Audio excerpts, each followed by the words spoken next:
I was definitely enjoy being a fighter pilot. I would like to stay longer.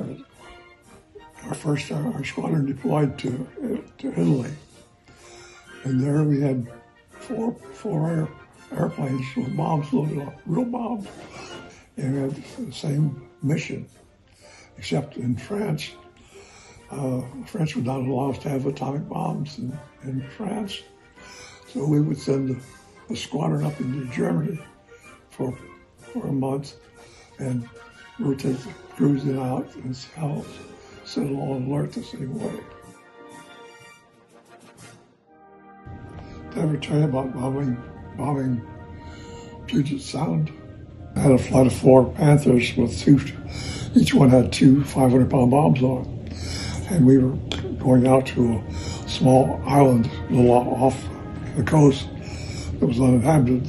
We were to drop our bombs in the target. But the weather got so bad that we couldn't get out there. So we're tooling around over Puget Sound, calling Commando, what do you want us to do? You want us to come land with it? And they said, drop at Puget Sound. Just be sure and clear the area for it. Okay, you want to drop live, you want to drop safe, stand by. Max says, oh, be sure and clear the area, go to all the boats and drop them live. So they would explode. We would all live bombs in the bottom of the bay. So we set up a pattern about 10,000 feet, and I rolled in, dropped one bomb, boom, went off. I said, okay, there's your target. So we used that as a target for the rest of them. So each pilot would come around, drop one bomb. And we got back, landed, I just pulled up. As I stopped before I got out of the airport, staff car pulls up, and the Navy commander got up. Are you the flight of this? Yes. About that time, my ops officer pulled up, Major John C. Riley. And he said, wait a minute. He said, he did exactly what your command told him to do. If you got a problem with that, you go up and see them. He told me, he says, going up to the BOQ and have a beer. I never heard a word on that. But I imagine all the police forces and sheriffs and all around the area all thought they were being attacked by the Russians. 2 months ago, when I was in Washington, D.C. on the honor flight, after that evening, after dinner, people told different things. And it happened to mostly experiences in Vietnam. But I told them when I bombed Puget Sound, and afterwards it was over, one of the guys there came over and says, I was out of Puget Sound. Now you? I said, I was in my boat. I was a quarter hours away from it. But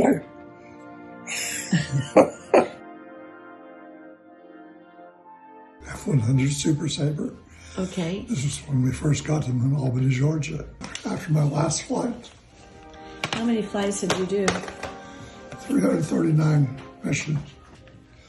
Different, sometimes done a day, sometimes 2 a day, most of the time 1 a day. There goes to Spain. This was the award of the Legion of Merit for exceptionally meritorious conduct in the performance of outstanding service to the U.S. as Director of Flight Operations Reconnaissance. This was the 12th Air Force, Berkshire. President themselves certified that the President of the United States of America is authorized by executive order is awarded a Meritorious Service Medal to Colonel Richard Eubank. This was 73 to 76. We had several planes on board the ship, and pilots were assigned to these.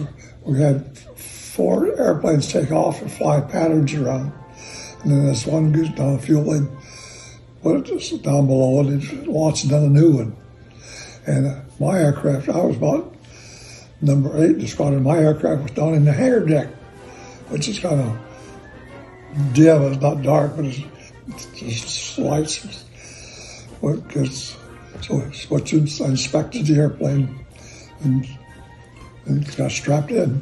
I'm sitting there waiting, and they pushed me back out onto the deck edge elevator, which is on the side of the ship.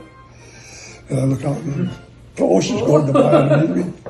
What it was I got some crucial spiders found on the side of the nose. Okay, so I go through the startup procedure. And the next thing I know, I'm up on the flight deck out here, and planes come into the land. Close them in.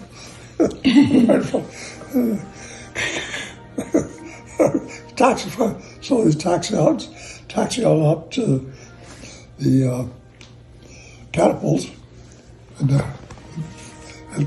with the wings down, they were folded, and you're going to get on the cockpit, and then you run, and the launch officer gives you a signal, you run up full power, and make sure all this, and when everything is okay for as far as you signal, you salute, and then that's the signal. Then they launch you off, and then bam! My sunglasses fell off my nose, back down. In about minutes, 2 seconds later, I'm back in my usual environment. I'm flying. But it seemed like it was just not that fast.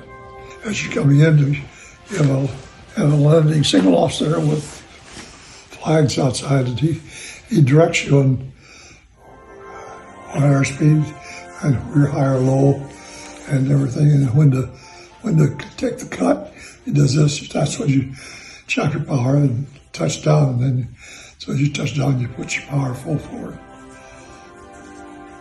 That's where we're coming down final. We're only about 200 feet above the water to start with. The ship's about 70 feet, so you're not going down very, very fast on a glide slope. It's very, very, very shallow. It was for a special mission that I flew during the Tet Offensive. That was when the big push from the north attacking the south. The second year I was there, and the first year I was there. And the mission was one of Hawaii, the former capital of Vietnam, was under serious attack from the north. And the missions of taking a flight in there under various bad weather conditions, about 800-foot ceiling, and finding a way, actually getting down through the ceiling, finding the target area itself, and delivering our ordnance on